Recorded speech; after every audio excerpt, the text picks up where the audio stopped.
80 grams of oats, പിന്നെ ഒരു scoop protein പൗഡറൊക്കെ mix ചെയ്തിട്ട് ഒരു ഷേക്ക് പോലെ, പിന്നെ വിത്ത് 5 egg whites.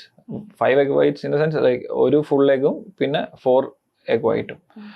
അത് കഴിഞ്ഞിട്ടൊരു 11 മണിയൊക്കെ ആകുമ്പം നമ്മളൊരു മിഡ് സ്നാക്ക് മീൽ പോലെ വിൽ ഹാവ് ദിസ്, എനിക്ക് തോന്നുന്നു ഒരു 200 ഗ്രാം കേർഡും പിന്നെ ഒരു 150 ഗ്രാം ആപ്പിൾ, പിന്നെ ഒരു 12 ഗ്രാം ബദാമോ something.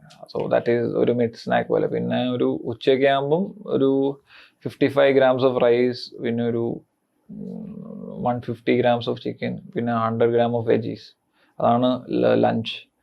Then bye evening same like ഒരു 2 ചപ്പാത്തി, പിന്നെ ഒരു 100 gram ചിക്കൻ. പിന്നെ ഈവനിങ് സെയിം തിങ്, ഉച്ചയ്ക്ക് എന്നാണോ കഴിക്കുന്നത് ഈതർ ഒരു 55 grams ഓഫ് റൈസ്, പിന്നെ ഒരു 200 gram ചിക്കനോ ഫിഷോ ഈതർ ഏതെങ്കിലും ഒന്ന്, പിന്നെ വെജീസ്. പിന്നെ കിടക്കുന്നതിന് മുമ്പ് ഒരു 6 egg കഴിക്കും. അതിനകത്ത് 2 whole egg ഒരു 4 egg white.